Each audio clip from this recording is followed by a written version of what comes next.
Well, hey, look at you. Good morning and welcome to Garden America. Yes, the weekend has officially begun. You're back with your garden buddies. I'm Brian Main. John Bagnasco to my right. To my left is Tiger Palafox. To Tiger's left is John Bagnasco. To John's right is Tiger Palafox. We've got that all sorted and situated, right, Tiger? Yeah, exactly. Who's on first? Who's on first? Yeah, you know what? Boy, what a routine that was. All ad-libbed. Yeah. A lot of memorization. I would have trouble keeping track of the players. I think anybody today would have trouble. So we're not going to start the who's on first and what's on third. But we are back with your weekend, and today's, I don't want to say a special show, but a different show because, Tiger, we have no guest. Yeah. We are the guests. Yeah, and we brought some fun stuff to talk about, and we're open to answer questions to everybody out there. So if you have any questions about gardening or life, just let us know. How is our sound? Is it not on? People are saying there's no audio. Should be. We should be fine. Yeah. Anybody else with no sound out there? Yours? Yeah, well, I think we're good. Turn on my, well, that's with the laptop? Mm-hmm. Well, I turned the sound down so we don't get the feedback. Right. So we're good. We should be good. Let us know. Daniel Travers says sounds good. He's the IT guy. All right. So we got the official go-ahead and the okay that the audio is fine from our IT guy, Daniel Travers. And that's you, Tiger, testing the audio. Anyway, I want to thank our Facebook people for being right there, letting us know about the audio and the video quality every now and then. We do appreciate that. So anyway, Tiger, back to you. No guest today, but plenty of us, right? Yeah, we're going to be talking about bugs. We're going to be talking about watering. We're going to be talking about getting your landscape ready for the summer months, because for us here in San Diego and for some other parts of the country, we're going through actually a severe heat wave warning right now. Did you see that? Yeah, they said severe heat wave. Be Really? careful. Oh, Yeah. wait a second. People could just drop dead on the streets. Oh, goodness gracious. I didn't know about Especially this. You didn't know about that? No. And especially in your area. It hasn't got to Fallbrook yet. No. That's the problem with living Well, out the high there. in Fallbrook's supposed to be 82 today. No way. That's what it says. I 82. think the high right now is Now, when you go 80 home, John, outside. you let us know, because I think it's going to be a lot warmer than I that. think so too. Really, it says San Diego high 78. No? This is Siri, and Siri always knows what's No, going You on. know what? You better doesn't. check with Alexa. Yeah, exactly. You're a Siri fan, aren't you? I don't trust Alexa. I stick with Siri. Anyway, we hope But- that you had a good week. We are Yeah. ready to help you this weekend plan, as Tiger mentioned, plan your summer watering and what you should be doing this time of the year. As hey, the official start of summer would be what, next week, John? 21st, 22nd, 23rd? Well, what day's your party? You My always party- have the. Well, I'm going to be out of Summer town. solstice party. I'm going to be out of town next weekend. Well, you're convening with all the Druids over in Wyoming, right? Absolutely. Yeah. Yes, we are. We do this every 10 years. It's very special, once a decade. Hey, I want to show Tiger a picture that my daughter sent me. Oh, wow. Is that awesome? Those are gorgeous. And what is that, John? Look at that, huh? They're peonies. That's from her garden, huh? Yeah, peonies from her garden. Nice. Well done. My son called me last week, and I asked him if he had any peonies at his home in Indianapolis, and I think he kind of teases me, tongue in cheek, that he doesn't like roses, Yeah. except for iceberg. But anyway, he says he has a peony. He says, you know what? It smells like a rose and looks just like a rose. This is all I'm going to plant. Oh, that's fun. Good for her. Yeah, very Well nice. done, Gina. Way to go, Gina. I hope Gina's tuned in right now. Yeah. It's always fun when you can harvest something that you grew and then bring it in. And Yeah, and you go- flowers or fruit. Say, look because- what I did. Look what I grew. See, that's always made me uncomfortable. Really? Yeah, I so never crazy. cut flowers to bring so in the weird. house. Really? Why? Never? Unless my wife bugs me. Yeah. Then I'll cut her something, or she'll go out and just See, but- cut it on her own. But I think here's the difference for John. And I was thinking about this on the drive in, which is only like 3 minutes for me. Yeah, I was going to But, say, you mean your walk-in? Yeah. For John, he spends so much time in the garden that I can see why you wouldn't pick one, because you're going to be out there the next day and you can enjoy it. And and I can enjoy them for a longer period of time if I leave them on the and plants. that's what I'm saying. You can Right. enjoy them for a much longer period of time if you just Right. go out and enjoy it. Where I think other people that maybe don't have the time in the garden, they're going to go out, work in the garden, bring it in, because they're only going to be able to see that plant, maybe when they get home from work or later in the day or something. But since you work in the garden, I mean, the high you said was going to be 88, right, out there? No, today 82. 82. Yeah. Okay. But that means you're watering today, right? And you're probably going to water. Watering every day, yeah. You're right, and you're going to water again probably tomorrow. Right. And so you're going to be out there every day. And so, no, it makes sense that you leave it. That's funny you bring there. that up, because when I walk outside or coming home from work and I see the roses and the various plants in bloom, my tendency is to, I'm going to cut that rose and bring it in and put it in the kitchen. And I think, well, wait a minute. If I do that, then I can't enjoy it while I'm outside. I'm out here. So what I'll do is I'll wait till it's got about maybe 2 or 3 days left in it, and then I'll cut it and bring it in. Or if another one is coming along. Exactly. And then you're like, I can take that one in because I got another one that's coming along here. Hey, right? Did you see the question we have right off the bat? The one from Kim? Yeah, from Kim. All right. Kim wants to, she says that the Master Gardener Association program that she's in, they say that plants don't take up water above 80 degrees. And she says Tucson doesn't even cool down at night. Yeah, it doesn't ever drop below 80. Just doesn't sound right. What, 80 in Tucson's a frost warning. Yeah.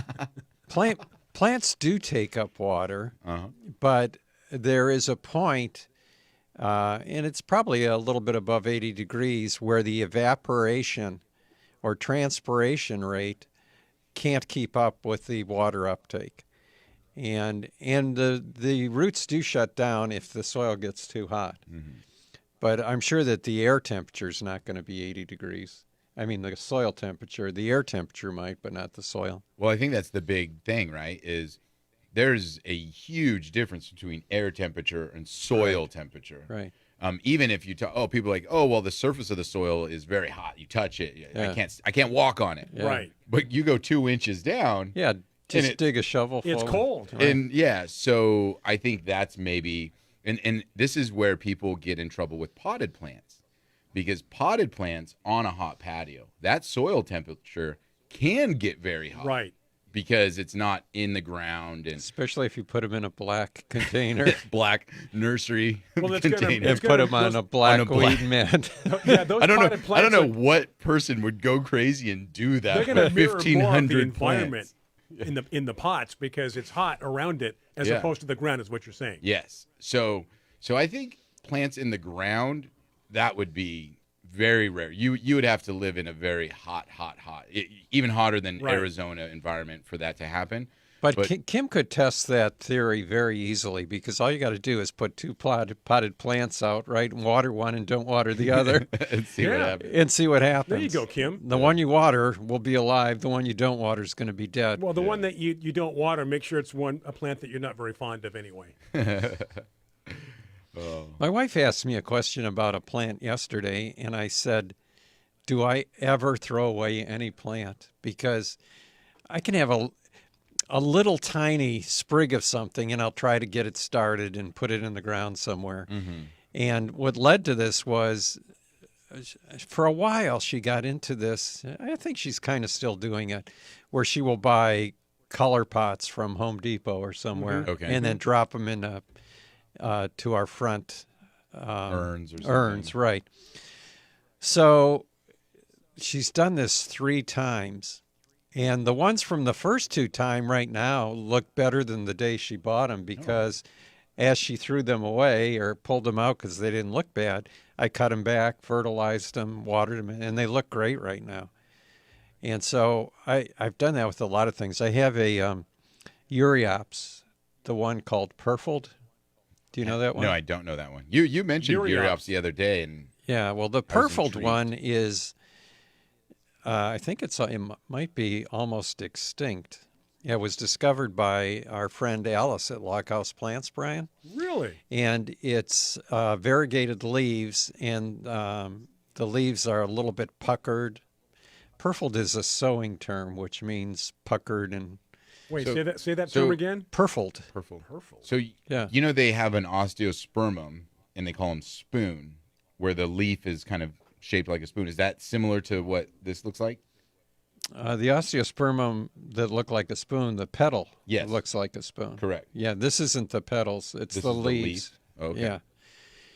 So anyway, it's variegated and it looks really, really cool.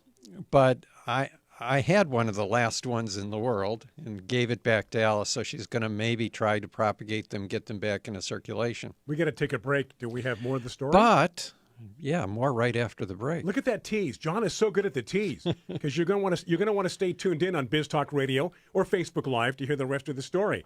So with that in mind, our first break this morning here on Garden America for Biz Talk Radio, Facebook Live. Do stay with us and continue to post your questions and your comments, as today we are guest-free. It's all about us here on Garden America. Stay with us.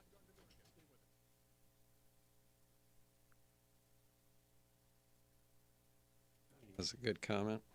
All right, John, we do appreciate that in between our little break here. Connie having a good comment. We are back. We are Garden America. We are the nation's most listened to and recently the most watched gardening program, gardening show in America. I'm Brian Main, John Bagnesco, Tiger Palafox. Thank you for tuning in. Those on Biz Talk Radio, those of you on Facebook Live watching and listening, we appreciate it. And now back to John and the continuation of his story. John? Yeah, so we were talking about the Euryalps called Purfled, which I just planted in the ground. But prior to planting it in the ground, we moved it from our old house. I had it in a pot for almost 2 years. And at the base of the plant, which was kind of a woody trunk, sprouts came up that had reverted to the green. And I obviously didn't want the variegated one to revert to green, right? But I pulled off those sprouts and rooted them and ended up with 4 different Euryalps plants that I just planted those too, and those are plain green. Well, surprise, surprise. But they But that's still why- have the same leaf, but they're plain green. They're The purfled leaf. It's like a regular Euryalps. Oh, okay. Yeah. So there. Yeah, so there, take that, right? Yeah, so I hate to throw anything away. And Brian will even go to the extent of pulling it out of the trash can. Oh, yeah. I've done that. When was it? Recently, a Dracaena, an old Dracaena somebody tossed out that was fine. It's like, what are you, moving? Or would you get into an argument with your plant? I had a customer come in this week, and they were asking me about a large interior houseplant, and they said, could we come out to the property and transplant it? And I was like, yeah, no problem. We do that. Because it was something too big for them to bring in, and it was something too big for them to do by themselves. And So you go and do it. so we go and Oh, bring the beautiful. soil, bring the pot. What a nice service, Mission Hills Nursery. Yeah, right. But it's funny though, because I'm talking to them about this, and they didn't know what it was, but I think it was a Dracaena from the description, and it's 8-9 feet tall. And so they're looking at the ones that we have in the nursery, and we have some in the nursery that are 6 feet tall, and they're $300 Right. or so, and they're like, wow, like ours is very valuable. We go, yeah, I mean, if you keep it, it's a specimen. You couldn't. It would be very difficult for you to replace this. Right. And so, but I was talking to them about a ficus because they didn't know what it was initially, right? And I said, a ficus, though, this is very problematic because sometimes just moving or saying you're going to transplant a ficus will cause it to defoliate. And then If you say too loud, we're Yeah. going to And transplant you know what this. else? Is Exactly. Bougainvillea is the same way. yeah, and Don't so touch me. so I was saying if it's a ficus, sometimes you just don't do anything because Right. even us transplanting it could shock it and make it defoliate, and then it's going to be months and months before the foliage ever comes back. I think So- we've talked about that before. Yes. That's not really true. Oh. That if you transplant it and keep it in the exact same spot, Oh yeah. facing the same direction, you won't have a problem. You know what, Right. though? Years ago, But if you move it, But I if was you move moving, it, years Right. ago, I was moving from one home in PB to another, and we were at back of a pickup truck. I had this ficus that I had gotten right? recently at that time. So it's in the back of the truck. It's windy. We're back there with it. It's blowing, and the leaves are not falling off. Moved it to the new house, and it was just fine. And I remember telling Bruce that story, and he's just like, you're lucky. Yeah. Because that ficus, I don't know what you're doing or how you're doing it. Yeah. But that ficus has no business living right now. No business living. And yeah, it just was one. And I think I had that ficus for like 10, 15 years. Yeah. I mean, and like you say, that was pretty rare. But as John mentions, Right, if you exactly. keep it in the same area, they had wanted to move it because they were going to be doing something different with that room. So that's why I was saying like they shouldn't just move the plant. If they really wanted to keep it, they shouldn't move it. Right. And then I said the other thing too, because initially they were talking about possibly just doing it themselves. I said, you have to be careful because sometimes taking one outside just to do the transplanting on a hot day, that'll mess it you up. can burn the leaves. right away. Right. Like right away, and so I go, there's a lot to think about when it comes to transplanting or moving some of these large specimen houseplant trees that people don't always remember or think about. And then, the fiddly fig, which is so common, that burns leaves real quick when they get exposed to full direct sun. Will you say as well. fiddly fig again for us? Fiddly fig. You're nothing but a fiddly fig. There's several ficus that have become popular houseplants in just the last few years, and I think part of the reason is that they don't lose their leaves as easily as a Ficus benjamina. And, fiddly fig for a while was really popular, but those leaves are maybe a little bit too big. But there was the one, I'm trying to think Didn't you just bring one in? I brought one in that was the house plant Right. of the year for 2022, which is the Ficus umbillata, the umbrella fig, Yep. which has a big leaf, but not as big as a fiddly fig, so that's kind of cool. And then, but prior to that, for a couple years was, and I think it's a woman's name, a girl's name. Really? I'm trying to think, but it's a ficus, a variety of Ficus bengalensis, which is the banyan, Uh-huh. and It can't was- think of it right now. It But was a real... but anyway, that's got a smaller leaf, kind of an oval-shaped leaf, Uh-huh. but looks really sturdy. Yeah, I mean, ficus trees are actually very hardy trees Right. in general. And, when you plant them in the landscape, you can't get rid of them. So, Well, we had a neighbor who was throwing away a 6-inch pot of a Ficus benjamina. Oh, goodness. And you know how sometimes they put a bunch of cuttings in there? yep.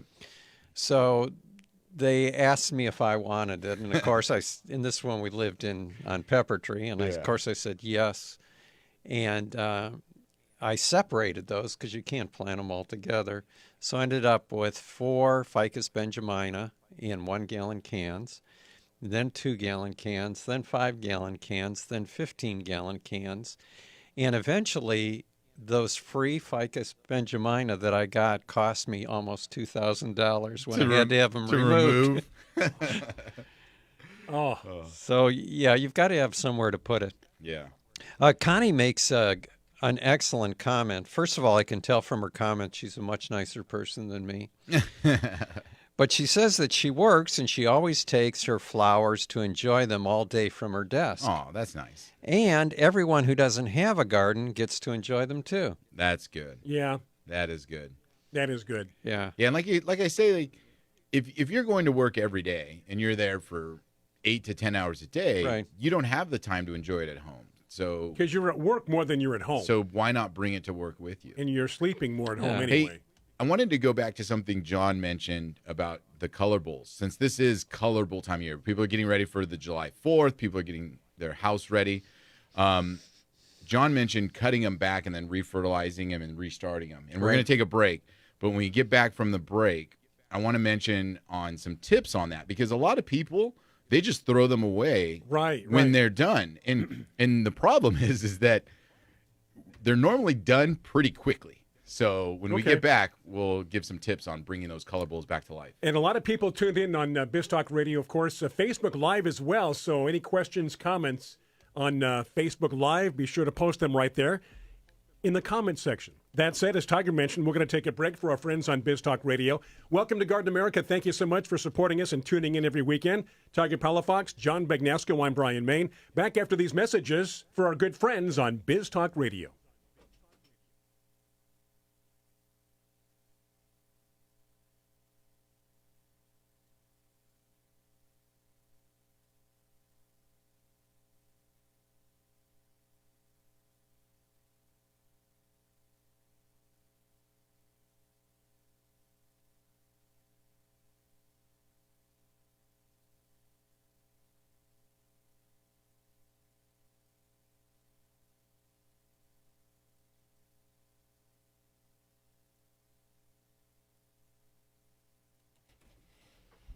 Welcome back to the show, the live broadcasting Garden America show that is here on Biz Talk Radio and Facebook Live.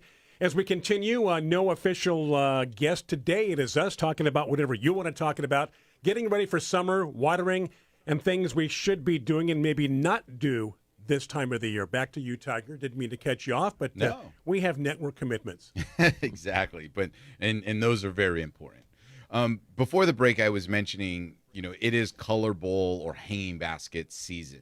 This is the time of year when people have bought those for either events or holidays, and they bring them home, and it's always something that's the candy aisle of the garden center, right? Like, they're just the impulse. You walk up, they're in full bloom, and you bring it home because it looked pretty. Right. And the thing about them is that they've been grown a lot of times in a controlled environment. They've been fertilized daily, watered heavily, and then you get it home and it looks good for a few days, and then sometimes it begins to taper off after that. And what John did with his was cut them back, and you can usually cut them back pretty harshly. I mean, if they're perennials, why not just cut them back to like the soil level, leave a few inches of growth, and then let them come back. But if they're annuals, sometimes you have to be a little bit more delicate with the cutting back. Right. And then you put Osmocote on them, Right. which is a fertilizer, slow release, great fertilizer. For the whole season, I don't have to worry about it Again. anymore. Right. And what did they take, John? Maybe 2 weeks to come back? I would say probably 3 to 4 weeks. Yeah. And in To 3 to 4 look weeks, really you have good. brand new color bowls again. Yeah. Part of it was because some of them were seasonal. Mm-hmm. So the ones that had the vinca in them, the periwinkles, they didn't come back till the weather warmed up. And then I had, my wife had 2 fall color bowls that had yellow mums with penstemon, a red penstemon in the center. And, of course, I had to take the penstemon out of those bowls. And now they're just mums. But, one thing, I was thinking of this the other day. A lot of people don't realize that mums bloom in the spring. Mm-hmm. Because everybody plants them in the fall for the fall, right? Right. But if you put them in the landscape or in a pot, they'll bloom now, and you cut them back, and then they bloom again in the fall. So you get twice a year out of the mums. Yeah, so, I mean, don't just toss them. If they're good color bowls to you, don't just toss them. Cut them back, and then you can get another kind of stunt out of them. Now, I will say sometimes they do get root bound in these containers because they pack these full of plants. Right, which was why I took the penstemon out. Right. Because it, a huge grass like that in a little color bowl is just too much. Yeah, it'll overtake it. Right. So there will be a point where the color bowl, it needs to get tossed. Or you can go in there and divide out all the plants. Right. But, at least you get more than one stint from it, which is a, thing to do. And then that even works sometimes when hanging baskets in the hotter days, they'll dry out and they get almost turned into like a tumbleweed. And they'll be like, oh, it dried out. Well, if you cut it back, fertilize it, keep it somewhere protected where it's not full exposure hot anymore, in another 3-4 weeks, sometimes those plants come back and they look perfect again. Well, especially if you're in a windy situation too, and you have a hanging basket, that you've got a smaller container, you've got plants that are transpiring, and you've got the wind blowing that thing back and forth. They dry out quickly. Yeah. You have to water them almost every day, and it depends on the type of plants. Now succulent planters are kind of popular. And those you can let go, and you don't have to worry about daily watering. But a Boston fern, Oh, goodness. The Boston you might have fern to water story twice again. a day. Yeah. So I told you the story, and I don't know if I should repeat it again, but I guess I will. My son used to work at Armstrong Garden Centers in San Juan Capistrano, and someone came in with a Boston fern, and they used to guarantee their plants. I'm sure they still do. And it was bone dry, and it was crispy. I mean, you could grab the fronds, and they would just crumble in The your Boston hands. fern? Yeah. Yeah. So she brought it up to the register, and my son was the assistant manager, so they called him up. And he says, okay, I'm going to get you another one, but you're going to have to water it every day in this kind of weather, even though they were on the coast. And she said, I did water it every day. And Always. he said Always. he lifted it up, and he said it was so light, the soil was completely dry. And he goes, I don't think this has been watered. She says, I'm telling you, I water it every single day. He says, well, do you think it caught on fire? I mean, did he show her? Look, it's dry. It's bone dry. Yeah, but Is it just a little too much drainage? we also, now I'm thinking of old stories. This is back when I worked for Tiger's dad. Oh, that must be old. Yeah, and I was managing the nursery land in Escondido. And I had, my assistant manager had a PhD in agronomy and plant genetics. Agronomy? Yeah. I want to be an agronomist. Go ahead. Well, you got to go to school for it, Brian. So he couldn't, and he was from Iran. So he had a little bit of a Middle Eastern attitude back then. Mm-hmm. And he didn't understand the replacing a dead plant. So I told him, I said, and I caught him one time, fighting with a customer over a return. And I said, you can't do that. You've got to, we guarantee our plants. Right. We know that that's their fault that they killed it. Yeah. But you have to replace it for them. So a couple weeks went by, and then I saw a customer walking out of the parking lot towards the store with a dead plant in their hand. So I went into the office because I could look out the window and I could watch what was going to happen. I wanted to see how he was going to treat the customer. And the customer comes in, he goes, this plant was no good, it died. And he goes, well, you didn't water it. And she said, I did too. And he goes, if you watered it, it wouldn't look like this. And she said, are you telling me I don't know how to take care of plants? He goes, well, not this one. And this is the guy that she said, look. Yeah. That I said, you've got to replace the plant. Yeah. So I'm getting ready to come out of the office, and I hear him say, look, I'm going to give you another plant, but only if you admit you didn't water it. Goodness. She goes, all right, I didn't water it. Oh, God. That's So funny. after she left, I told the assistant manager, I said, you're halfway there. Halfway there. But I like the fact that Yeah. she said, because I think if she said that you're right, I didn't water it, that Right. you're not going to replace the plant. Right. Yeah. But by insisting that I watered it, and then to have him say, okay, only if you tell me that you didn't. All right, you got me, I didn't. That's a great story. I was talking with a friend this week, John. Let's see if you agree with me. They said they admitted they have a black thumb and they can't grow anything. So they said, what are the most important things when it comes to growing plants? So I said, all right, I think that the number one thing that you need to know when growing plants are its environment. That's the number one thing. Meaning, if you know this plant needs shade or sun, right then and there you are taking the first step in being able to grow a plant. that little sticker on the side of that says does best in partial sun, full sun. Exactly, because you can't take a full shade plant and put it in the sun and expect a result to be positive, Right. and vice versa. And then I said the number two thing is just watering, knowing, okay, I know the environment now. Now, how do I have to water? Do I let it dry out between waterings? Do I try to keep the soil damp? What are things when I'm overwatering? And so I think those are the two biggest things that people need to know about their plants before they can do anything. I mean, the fertilizing, the bugs, the disease, Right. all of that stuff is almost nothing compared to its environment and then watering it correctly. Now you told two stories of not watering today, John. But in the past we've talked about a lot of people overwater. That's me. I overwater. Overwater. I've killed more plants by overwatering than not watering.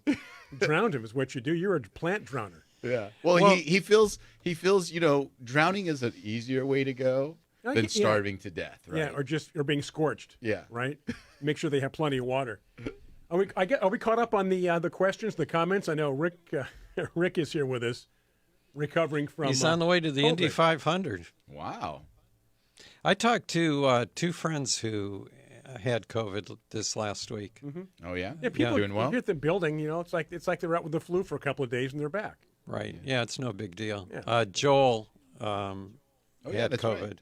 Yeah, your neurologist friend. Right, and he's Friend of the show.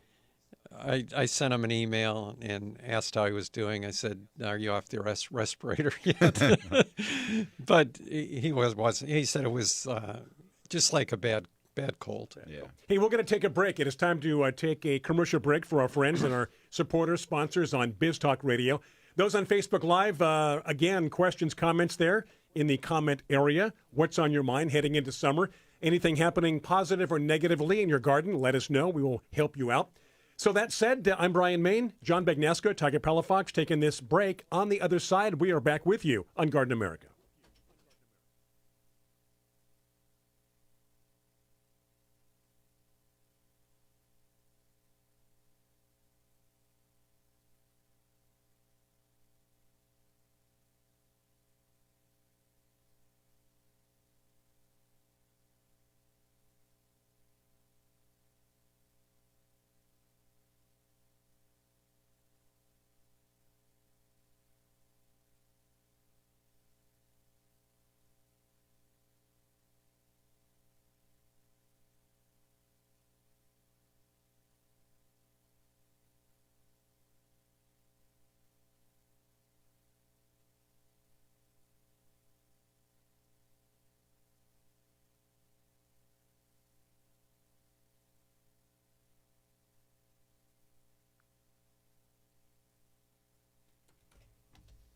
Hey, welcome back to the show, as they say. Back with your friends on Garden America, Brian Main, John Bagnasco, Tiger Palafox. If you are tuned in on Biz Talk Radio enjoying last week's show, this is the final segment of hour number 1. Top of the hour news coming up 6 minutes after we are back, and hopefully your market carries both hours, at least one of the 2 hours here on Garden America. Thank you to our good friends, Stephanie and Biz Talk Radio. Hey, How so are we doing, Tiger? What's going on? if we're caught up on the questions, I want to move to my show and tell portion of the. We have one question. Okay, let's go ahead and Tiger's answer got that. a show and tell. Why am I frozen? Do I need to refresh? I don't know. Anyway, Carol's what is the best way to cover a sago palm from the sun? Ooh. I usually use light brown shade cloth. They are in the ground. Yeah. Yeah. Creating some kind of, shade structure. Some people just put up a light umbrella. But you do want it to get some sun, though, in the sense of you want it to adapt and be able to harden up, because sago palms should be able to take a lot of sun. I was just wondering where she lives. Maybe Arizona or the desert might be a problem, but right. Certainly California, they don't need to be covered. And I was going to say, maybe it's adapting kind of a thing. So you don't want to baby it too much, because then you're creating a problem for yourself later on. And even if on a sago palm, if the old leaves do happen to burn, they'll never change. I mean, they're going to be burned. Right. But when the new one comes out in full sun, they'll be adapted, as you say, to the sunny conditions, and they'll be fine. Yeah. So yeah, I mean, if it's in a severe sun environment, like we're saying in the desert, or It's Tucson. Right. Creating some kind of little bit of a shade structure over it, but you don't want to baby it too much, because then you're creating a problem later on. But I would do the lightest. They sell shade cloth in different densities, and I would do 50%. Yeah, exactly. 50%, because if you do more than that, you're creating a problem where the foliage isn't going to adapt, and you can end up hindering it. So 50%, and then the next year, if you want, you can do even less, and then hopefully the foliage would harden off and be able to absorb the sun. She says these are really old. Uh-huh. So I'm thinking Tucson, the sun may be too hot in the beginning of summer, so just a shade cloth structure. Yeah. Or it's a little late now, but if you plant them, on the east side of the house where they'd only get morning sun, or north side of the house where it would be filtered, or plant a tree over them. I was going to say a companion. Hey, there's your natural shade right there. Yeah, a companion plant. Not even a tree. Sometimes just a properly placed bush. Tall bush, right? Could shade it during a certain part of the day, right? Where you can get the protection from that. And I mean, Tucson, you can't grow a hibiscus, right? Out there, that's too much. As long as they get enough water, I think hibiscus do fine. Okay. A lot of the the exotic hibiscus, though the newer ones prefer shade, so they do need to be in a shadier area. But the old type of hibiscus Be fine out there? Yeah, they Okay. do fine. Because, I mean, those would complement a sago nicely, and they get I'm not big. sure if Tucson would get too cold in the winter. That's what I was thinking, Like, too, though. nice. They grow in Phoenix, but Yeah. I'm not sure about Tucson. Marilyn says that she has a spider plant. Looks good except the ends of the leaves. Some of the leaves are brown on the tip. Oh, yeah. What should I be doing? Brown tip. You should not be watering with tap water. Right? Salts, right? No, No salts? no. Not a salt it's problem. fluoride. Yep. The fluoride causes the tips of spider plants Very to common. turn brown or black. Yeah. And so you have to use bottled water or get a whole house water system. Right, yeah. Yeah. but But- that's the problem. And that's kind of unique to spider plants. Very, right? Right. Yeah, it's an easy... Instantly somebody says spider plants, and then they Right. say that, and it's like, you know exactly what's happening. Yeah. So like John mentioned, I think the best way to do it is to just buy those big, like, 2-gallon jugs of bottled That's water. what we do. Because it's inexpensive, those 2-gallon But jugs. not everybody has bad tap water. We do here. But, like, if you live in, like, Flagstaff, Arizona, someplace like that, the Oh, tap water's yeah. not bad. But it's not bad. Not that it's bad. It's It's what fluoride. it's what they put in the yeah. water. So if you can have great tap water and Yeah. add fluoride to it, Yeah. and it's not good for spider plants. And then... Somebody told me a common name one time that they lived in a different part of the country. I can't remember exactly where they were from, but they called spider plants bad baby plants Bad What? baby plants? Why? because you had the mother plant and then all the babies were running Oh, away. yeah, exactly. Yeah. Well, there's that succulent that's mother of millions. Mother of thousands. Mother of thousands. Yeah. Yeah. Which is just where it just drops, and then you got all these little babies coming up around it. Yeah. So that's funny. A bad baby plant. I like that. John mentions that he likes the newsletter article about poisonous plants. Oh, yeah? I think the article had about 5 plants to watch out for during the summer, because a lot of not only are plants in the wild, some of them poisonous, but a lot of common landscape plants. Mm-hmm. And he says that he mentions one that wasn't in the article, the golden dewdrop tree, and I think he says yellow berries, so I think that's also pigeonberry or duranta, the sky flower. Yep. And he says the berries and leaves are really toxic, and his grandniece ate one berry last week, and Poison Control Center said that if she ate 3 to go to the ER or call 911. And he said it's a frequent landscape plant in Southern California. Yeah. What are they thinking? But 1 or 2 is okay, just not 3. Well, they're actually, when they're ripe, they're not poisonous at all. And they can be harmful to dogs and cats. Extremely rare that there's ever a problem with a human. And if it is going to be a problem with a human, it's going to be with a child. Right. So Smaller. you need to teach kids not to put things in their mouth. First Yeah. thing they do. But there's a lot of landscape plants that are toxic if you eat them. And to some extent, even edible plants are toxic if Yeah. you eat the wrong parts. Like a common one is rhubarb, right? Rhubarb. You have If to you be eat the very leaves on careful. rhubarb, they're poisonous. Right. So enjoy your rhubarb pie. Well, you don't make that out of the leaves. You certainly But don't. You can eat the pie, but don't serve rhubarb salad for. We got just under a minute, Tiger. But I was going to say, in to defend plants out there, because we run into this problem a lot with nursery, where people just say, "Oh, it's poisonous. I'm not going to put it in the landscape." I think most of the time, even with a child too, the body vomits when they ingest something they shouldn't have. Right. So. Right. Exactly, automatically. Yeah. Hey, that said, we're going to take a break here. Top of the hour news for our friends on Biz Talk Radio. We return, if your market carries us, at about 6 minutes after the hour.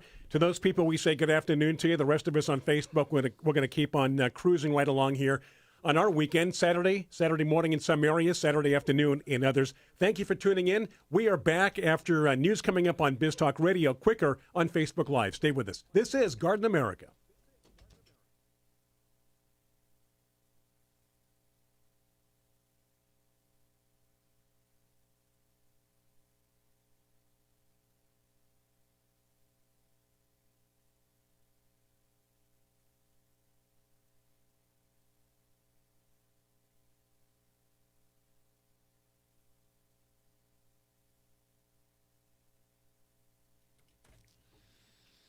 Hey, welcome to those who are just tuning in to Garden America. Thank you and welcome to the show. For the rest of you that have been with us since the very beginning, we keep on going. Thank you for your questions, your comments. Those on Biz Talk Radio want to see us and hear us live, go to our Facebook page, Garden America Radio Show. You can watch us on Facebook live every single week and interact with your various questions and your comments. And, of course, you are listening to last week's show, so anything you missed, you're right there. Also, our YouTube channel, Garden America Radio Show, and, most importantly, our website, gardenamerica.com. Give it a visit and continue to support this show. We really appreciate you. One of our most loyal listeners wants to know if you gave an update on the doves. You did to Tiger and I. I gave you guys a dove update. Right. As I mentioned a couple of weeks ago, we had a pair of doves lay some eggs in one of our hanging baskets. The doves hatched, looked good, and, boy, they grow quickly. So now they are out of the nest in the patio, hanging out on the fountain, flying back and forth. The mother, the father, they come by probably twice a day to feed them. They can fly, but they're hanging around. So I would say this is the period of time where they're getting adjusted, and the parents are still feeding them, but eventually the parents will say, you're on your own. Yeah. But they're hanging out now, and they can fly, and they're big birds already. And then one day you're going to walk out there, and they're gone. And they're going to and they will not have said goodbye to you.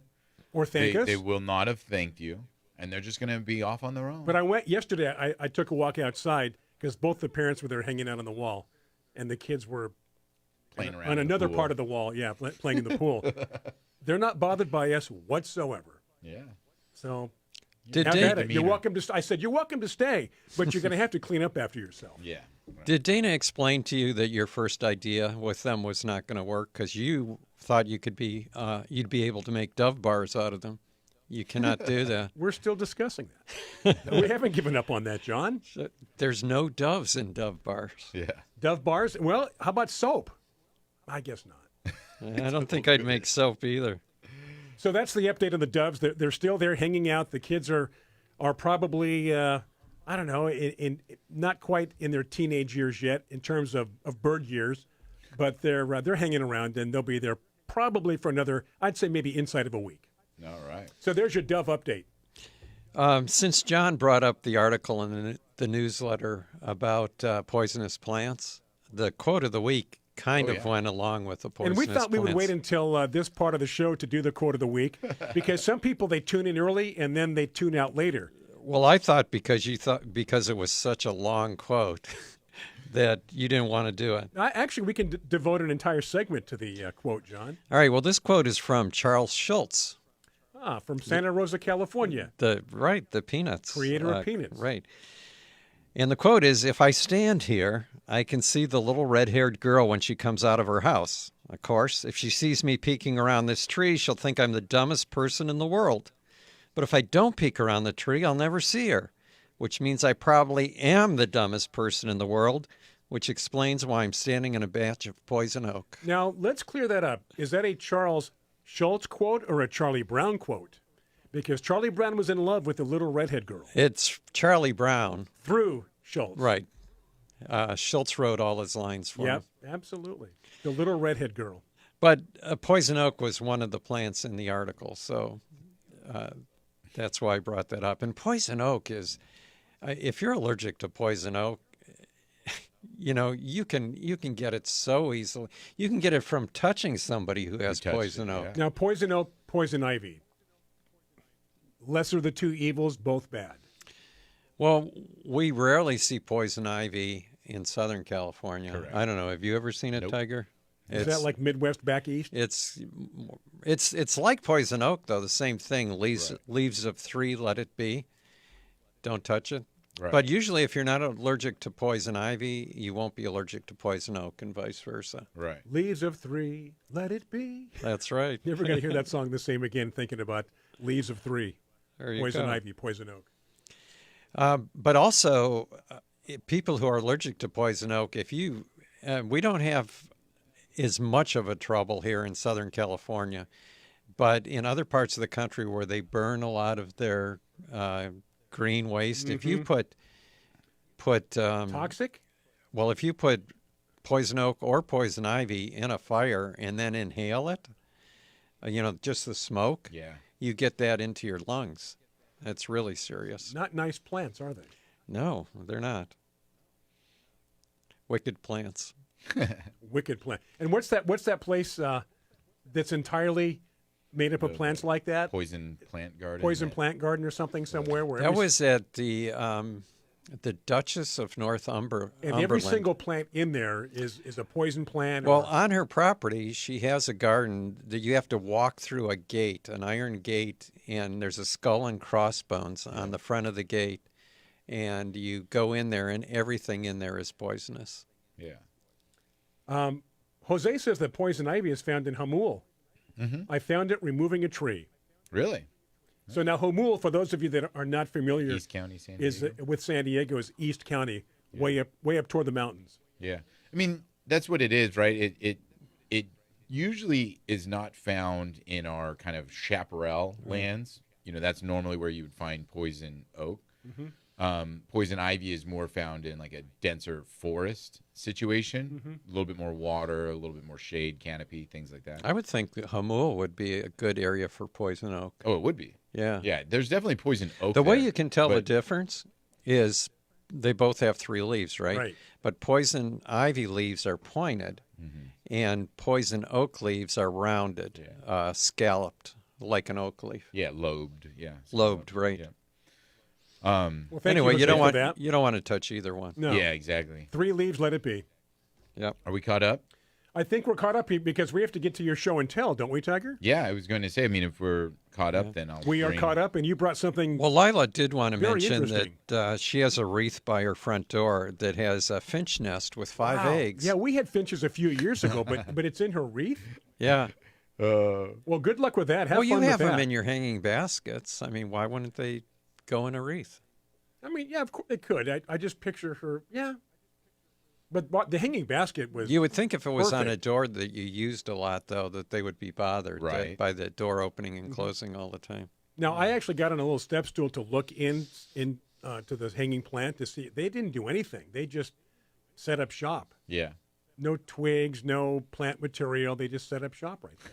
And Well, that was that the hanging picture. basket you had looked like a nest. It was a twig basket, Right. right? It's like it's already set up for Yeah. 'em. And then you guys noticed the said, big "Look at- thorny.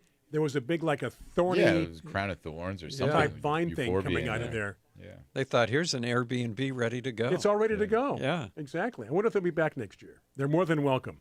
Okay, All right. Tiger, show and tell. You brought All right, some I brought little some creatures bugs. I'm into the gonna- studio. Yeah, and we'll have to describe them for people listening to the radio. I'm going to grab your camera, Brian, Sure. since it's right here in front of me. And I'm going to Bye-bye. bring it down here. See if I can zoom in on these bugs. Just give me 1 second as I turn off the auto director here. So While we're waiting, switch it. Jose in Hamul says that the plant he was talking about was deciduous over the winter. Didn't have any leaves on it, and he got a rash the next day. Poison oak's also deciduous, right? Yes. So he didn't touch any leaves. He just touched the plant itself, and that my guess would be that it probably was poison oak. But again, the results are the same, Same so thing. who cares? What do we think we're looking at, Tiger? Are these So- some kind of beetle? Yeah, they are a beetle, and these are stink bugs. There's many forms of a stink bug, and these were stink bugs that I found on my orchid tree. 6 legs, and then the cool thing about it, I'm looking at a top of one right now, and then an underside of another one. It's orange, the underside, but then the thing that people have to remember. Just make sure you close that bag before you Yeah, leave. you're scared, aren't you? It's coming on That's- Monday morning. You see that black and red one? That's just a younger A younger version? version of the other two. So people, ladybugs are a very common bug that people run into, And you want ladybugs. and you want them. But the younger version of a ladybug looks very different than the true ladybug, right? And so when people are looking at bugs, sometimes they need to realize they're looking at different forms of it in the sense of, a larva, a young, an adult, because those are all going to help people identify which bug it actually is, later on. And then sometimes you need to recognize that good bugs don't always look as good bugs, meaning a ladybug doesn't always look like a ladybug. Don't go killing those ones. Sure. But the problem, A ladybug larva looks like something that would eat your plants. it does. Hey, we got to jump in and take a quick break All right. to stay on time with the network. So do stay with us. Going to take a break for Biz Talk Radio. More bug talk and more of your talk, garden talk here on Garden America. Stay with us.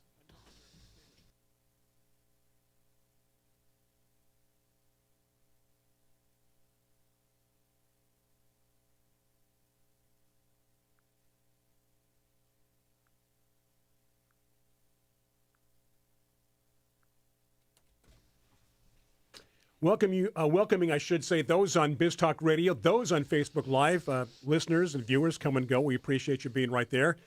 Just prior to the break, Tiger was showing some bugs that he brought into the studio, and those bugs were on what plant again? The Hong Kong orchid tree. Hong Kong Bauhania. orchid tree, and we decided they were a type of beetle. Yeah. And did you see any damage, though, on your tree? Yeah, so, there's stink bugs, and what stink bugs do is they're a sucking insect bug. So they suck on the foliage, they suck on the seed pods, suck on the young stems. And so they do damage the tree to some extent where, anytime that it's getting, like a parasite on it, it's depleting nutrients and all of that. So, but they're going to go away and the tree will recover. I could treat the tree probably with a systemic and take care of them if I wanted to. I don't know. This is kind of, I think I've seen them before, but You can also take a high-powered hose and just spray them off, right? Yeah, I don't know if they would probably just come back though. This isn't like white fly or aphids. Yeah. They might attack they fly, me. Right? There's thousands of them on there. I haven't seen them fly around though. Well, I thought they were beetles, but with beetles, the leaves would be Chewing. Right. Chewing So these are insects. sucking insects, so you Yeah. don't see the Damage. Right. Yeah. So they are doing damage, I'm sure, to the tree to some extent. But this is a large tree. I'm not super worried about it. But if you have them on that tree, maybe there's someplace else in your yard. They could go to another tree, another plant, cause problems there too. So why did you want to raise beetles in the first place? Because I thought they would make a great band. I mean, A good was trying band to name. bring them back. Right. Yeah. Now there's 3 beetles in there. Right. There should only be 2. Yeah. Well, I got to restart the band somehow. Exactly. So, all this to say, if you have a large garden, a small garden patio, whatever, keep an eye out. Because first thing you'll notice is a plant that just doesn't look right. Looks like it's dying, or some parts of it don't look well. Well, there's an indication something's going on. Yes, definitely. And, these are very easy to see. You know what's so funny about this? I didn't even notice these on the plant. My wife, Janine, who doesn't look at our yard Doesn't care whether you're a gardener or a was painter. like, what are all those bugs all over the tree in the front yard? I'm like, what? Isn't that something that she I'm would like, there's notice? no bugs all over the tree in the front yard. She's like, they're all over the tree. Wow. And I walked out there and she showed them to me. I'm like, wow, there are. And then I looked up at the tree. There's thousands of them in this tree. And I'm like, I did not notice that at all. Now, we should state that your wife is involved in, the gardening industry to some aspect because that's where you work. Right. But usually she's nonchalant when it comes to anything happening in the backyard, She right? has no clue what's happening on plants. In the Except when it comes to bugs, apparently. Oh, yeah. She saw those. You're like, what are you talking about? Dana's the same way. She'll notice things, too, that I'm like, nah, no, look, really.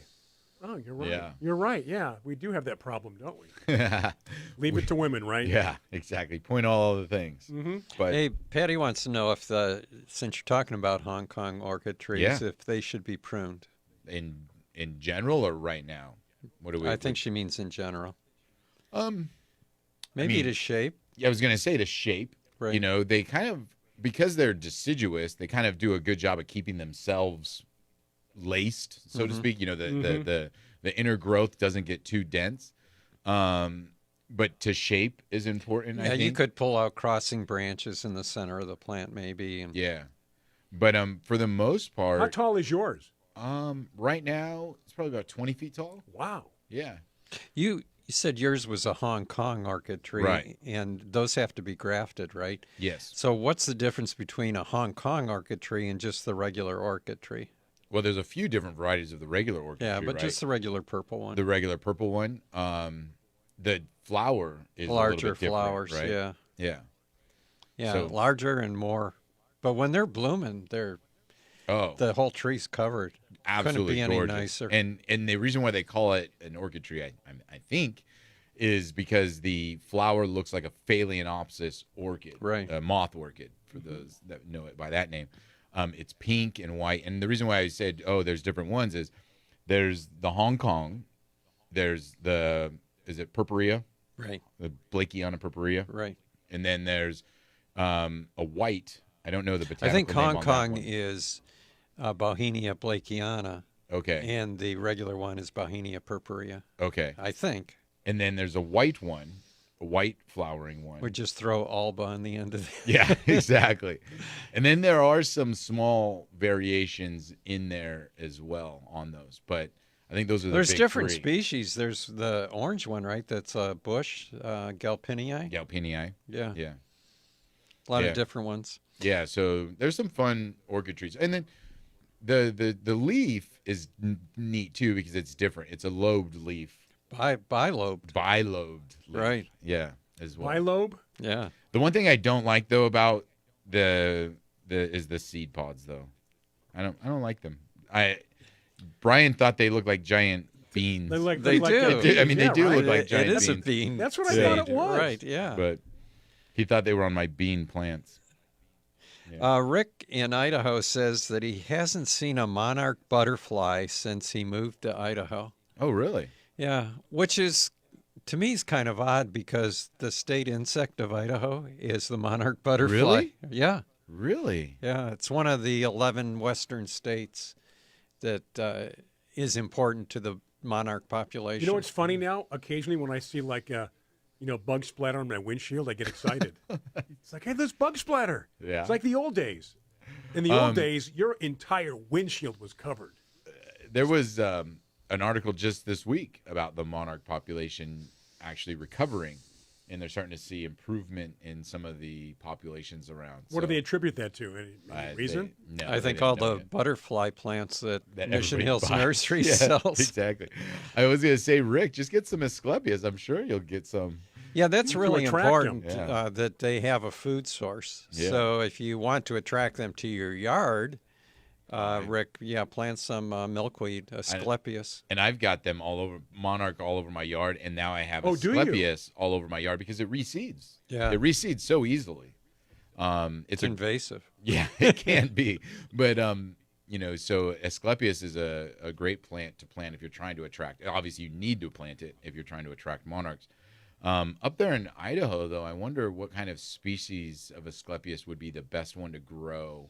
Well, there's Or a lot Rick. of hardy Yeah. milkweeds. Yeah, that's what I'm thinking. Yeah. I don't think he could do the tropical milkweed Right, up there. no. I don't think it would even grow. No, it would freeze in the winter, Yeah. would be my guess. Yeah. Hey, Jose says that some white orchid trees have thorns. He says they have one at Cuyamaca College. Oh, really? I've never seen thorns on an orchid tree. Yeah, I don't know. Yeah, I don't know. But, yeah, there's a lot of different varieties. Yeah. But that's neat. Thorny. And if you grow them from seed, I guess, You who never knows know what's going going to to come happen. up. Yeah. Now, let's take a break right now. We have 2 more segments to go. On the other side, when we come back from a very short break on Facebook Live, a bit longer on BizTalk Radio, more of your questions, your comments, and more great garden information as we spend part of the weekend together. Brian Main, John Bagnesco, Tiger Palafox, it's great to have you right there with us. Stay with us. More fun coming up next here on Garden America.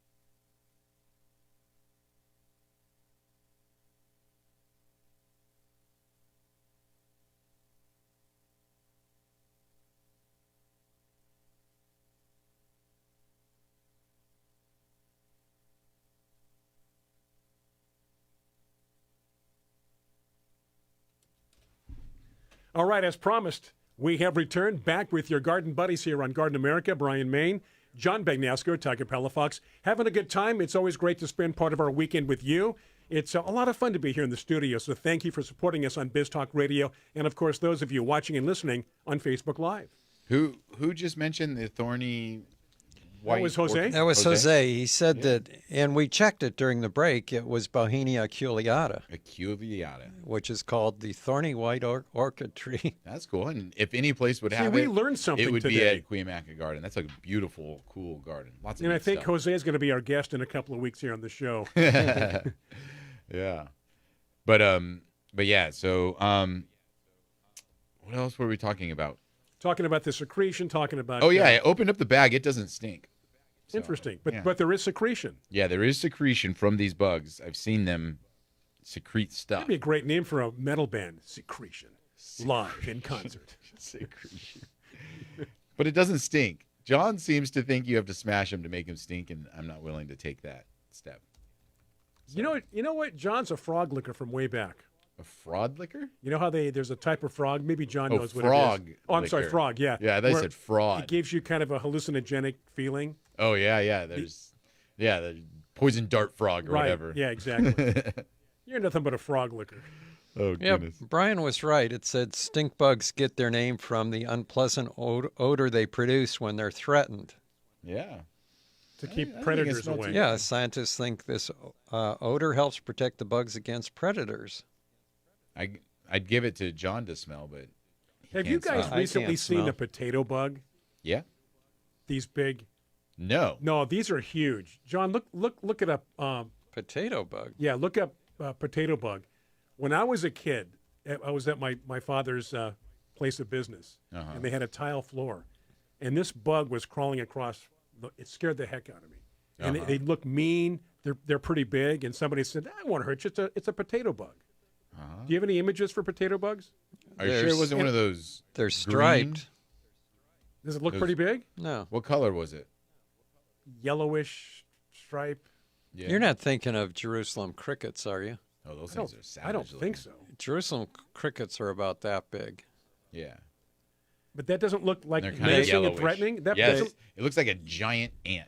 A Jerusalem Oh, cricket does. that's Yeah, from the From the movie. movie. Them. them. Yeah. Yeah. Which, you know what? Last couple of Saturdays, Dana and I are, looking at TV. What should we watch? And we got into this B movie kind of. Oh, those are fun. Let's do a B movie theme, right? Yeah. And them always pops up.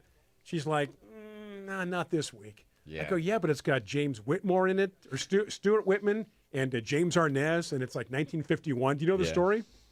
It's out in Las Vegas. Uh-huh. And, of course, back in the 50s, they were doing a lot of testing with atomic bombs Okay. and so forth, radiation. And apparently that's what happened, and these ants are huge. Huge. The size of this room. Yeah. Yeah. Was James Whitmore, not James Arness? Well, James Arnaz, but Stuart Whitman Oh, okay. is the other guy in there. I called him This James is by a, mistake. These are Jerusalem crickets. Can you see those pictures? Is that Okay, what is the one in the very middle? That's the Jerusalem cricket. they're all Jerusalem crickets. Maybe that is it. Yeah. They're not nice. No, they're scary.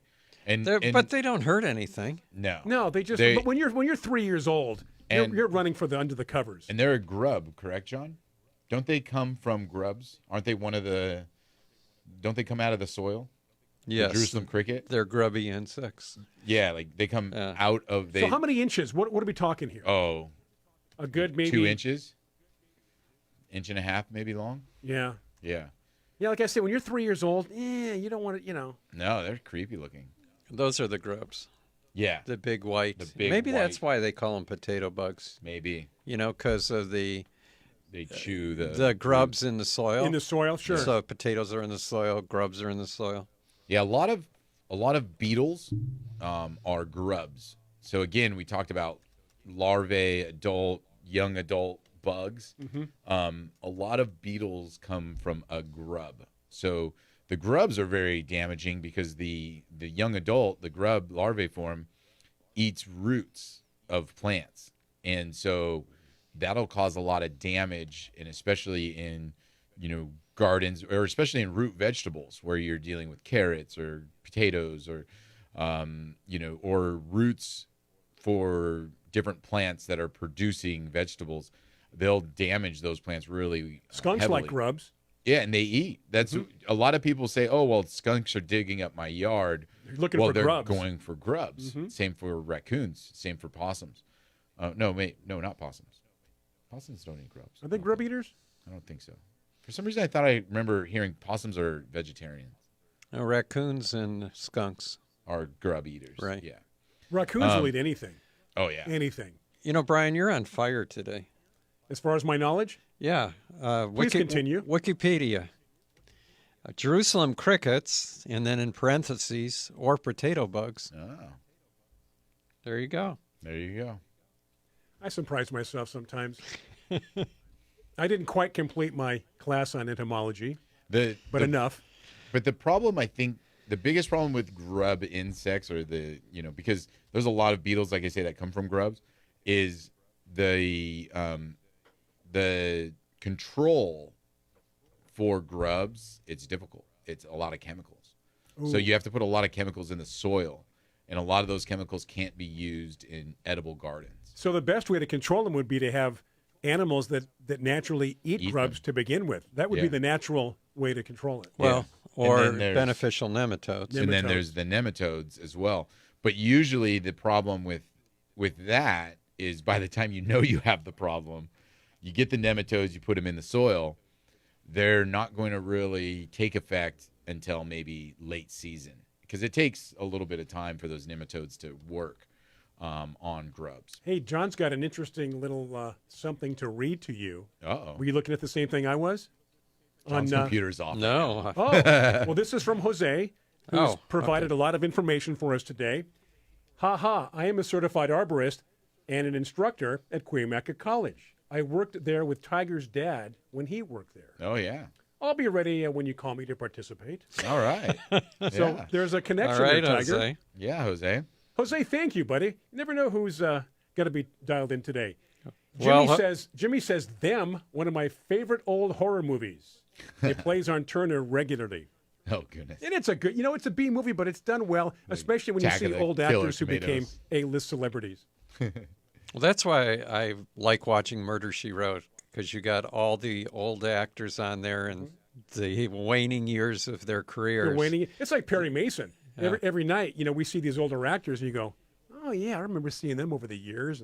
And they're even older back then, 50s, 60s, and this is late 50s and early 60s for Perry Mason. So pretty soon we're going to start seeing Brad Pitt and Angelina Jolie on Murder, She Wrote. A new version? A new version of Murder, She Wrote. How old did we see that Angela Lansbury was? Oh, she's in her 90s. Yeah, like I think she's the same age as Dick Van Dyke at 96, I think.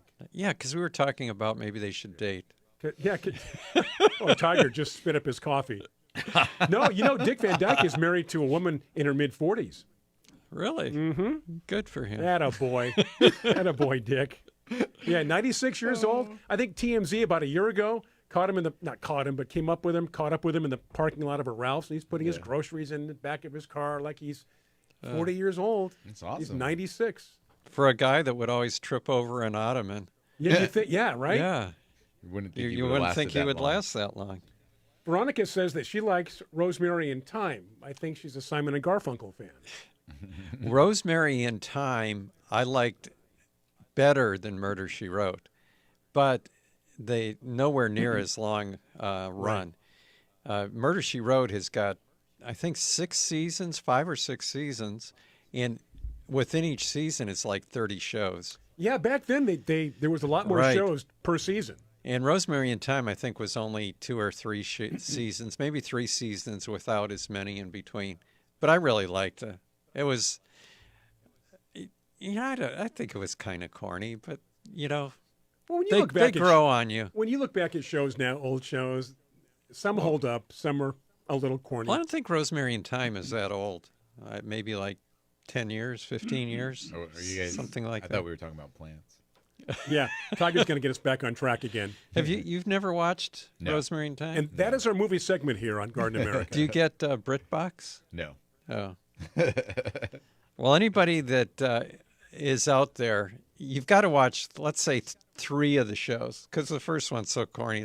You're going to go, why did John tell me to watch this? So there's But your after disclaimer. about 3, you kind of get into it. They're 2 detectives that meet each other, 2 women detectives, and one is a gardener, Time.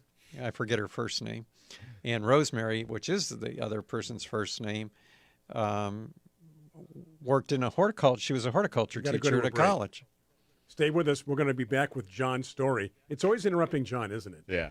One more segment, by the way, on your weekend. So do stay with us. Plenty of time for questions, comments on Facebook Live, those on Biz Talk Radio. Back after these messages and the rest of John's story here on Garden America.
All righty, we've made it to the last and final segment here on Garden America for this Saturday morning, maybe Saturday afternoon, depending upon where you are. Maybe it's a replay. Today's show, if you want to watch it again or catch little parts you missed, we're going to be uploading on our YouTube channel, Garden America Radio Show, later on this afternoon. So you can go to our YouTube page. Be sure to like and subscribe, and, of course, visit gardenamerica.com, or as John likes to say, www.gardenamerica.com. Did we answer all the questions now? I think so. Patty's got a comment. Recently watching Rosemary in Time, 2 seasons. Sharon Asakawa placed one of the episodes when you had a field trip to Mr. Arnett's Rose Place. Sharon Asakawa Place. Played. Yeah, we were on the bus. On the the bus? bus, she played. That's where I first saw Rosemary in Time. Oh, really? Yep. And then 12 years later, I decided I'm going to watch the series. Rest of it. Right. Oh, that's fun.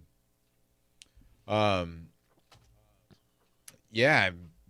So John's going to be busy watering this weekend, right?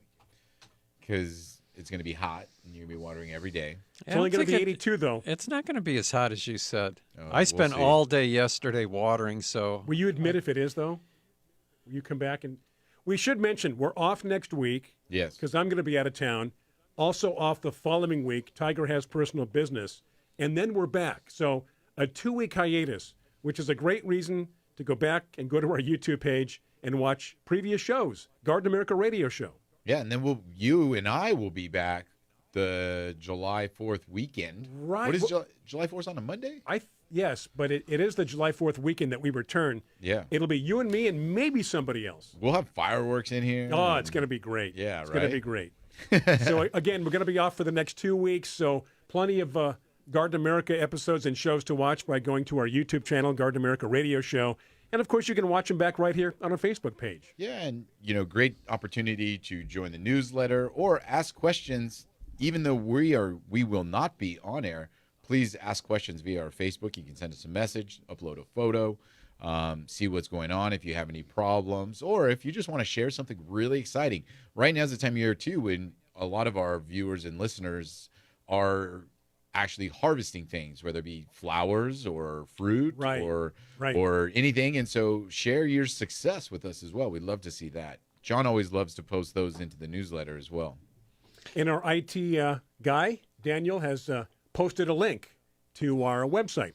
Perfect. GardenAmerica.com. It's right there. Those on Facebook Live, click it, and you'll see wonders when you go to our website. Hey, we have a good morning and a question from Sharon. And she says she planted 2 small citrus trees last year. How old or big do they have to get before she lets them produce fruit? Yeah. Depends, right? Yeah. I mean, I think the recommendation is 3 years, right? Yeah. I would let them produce immediately. Yeah. You can let them produce a couple, right? I mean, Yeah, not I a don't lemon. even. Is it even going to hurt? Really? The recommendation for 3 years is if you pull off the fruit, the tree will grow quicker because it's not putting its energy and nutrients into producing the fruit, and so eventually you'll get more fruit. Right. But it depends. I think it's fun to watch fruit, so I always let them set 1 or 2. I was going to say my only disclaimer on people when they ask that is you don't ever want the branch to break. As long as your branch does not look like it's going to break, you're good. Because sometimes, and lemons do this, where they get a lot of fruit on one branch, and then that branch begins to bend over, and it looks like it could possibly, strip or snap. Then you would want to maybe slim it down, maybe take the lemons off of that branch, or just leave one on there. Or stake it and tie up the branch. No, I don't do that. Yeah, I do go to some people's houses that they got the have branch, all those stakes up on the branch, holding them up. Yeah, like a tomato plant. Yeah, in a cage. How are your tomatoes, by the way? Great. Yeah, we're harvesting. Yeah, I'm harvesting a few. I'm still haven't harvested the big ones. Still in the small the big ones one, yet. no, just the little ones. Yeah. You know what's funny though is I did pull out a whole tomato plant just this week by accident. I was cleaning, and I started pulling this tomato. It had a bunch of dead growth in it. It was my Kifsgate tomato still happening. And I started pulling it, and then I realized I was like, oh, this is part of the live part of the plant. I was like, all right, whole thing's got to go. Just chuck the whole plant. It was a massive plant too, but I was like, it'll come back. Yeah. Okay, today's arborist, Jose, all right, is backing me up. Okay. And he says, I've never seen any difference whether picking the fruit off or not. All right. So I would say what Tiger said is the only warning. Yeah. Is you don't want to break the branches. Yeah. Yeah. Because you just don't want to damage the plant at all. Right. In any form. So, because, I mean, if you're going to get a fruit, that's why you bought the plant. Yeah. Like, you didn't buy it for the flowers. Yeah. Well, I don't know. Citrus have nice flowers, right, too. But you're buying it for the fruit. But you didn't buy it. The flowers are a bonus. Yeah. I was thinking today I'm going to plant some things, and I am planting a reed avocado. Oh, yeah. So I'm thinking if I plant a reed avocado, and I'm thinking of this little 5-gallon tree with real thin branches and then this bowling ball hanging off the end of it, I might have to be careful there. Yeah. We got a couple of minutes, guys. Actually, about a minute. Oh, That's wow. all? That's a quick show. Yes. Just us talking, no guests today, and a lot of people tuned in today. So Thank we you very much for appreciate it. interacting, asking questions. And again, we'd love to hear what's happening. We hate to be off for 2 weeks, but it's kind of a little summer break here to do some things. So go back and watch shows. We'll be back in 2 weeks. Tiger, myself. John, you're going to Indiana, right? Not till 4th of July weekend. That's when you're off. going. But Right. we are going to be here. Right. I'm pretty sure it's the 9th that I'm gone, but I'm not sure. Who's so watering? We're going to visit my son in Indianapolis, but my daughter is driving down the week before we leave, and she's going to stay for 2 weeks. So is that about a 2-day drive? 1 week we'll be with her. The second week she'll be there almost every day that we're gone so she can water. And then my son, Jesse, who's coming to Indianapolis, is going to come back early, so the 2 days that we're gone, he can water. Beautiful. All right, that said, that's going to do it for today's show. Again, we are off for the next couple of weeks. Back in 2 weeks. John is off, I'm off, Tiger's off. Thank you for supporting us. Do reconvene with us in 2 weeks. In the meantime, you can watch previous shows. For the entire crew, I'm Brian Main, along with Tiger Palafox, John Begnasco. Enjoy the rest of your weekend. And because we're not going to be here, we'll say Happy Father's Day to one and all you fathers out there. Take care. See you in 2 weeks here on Garden America.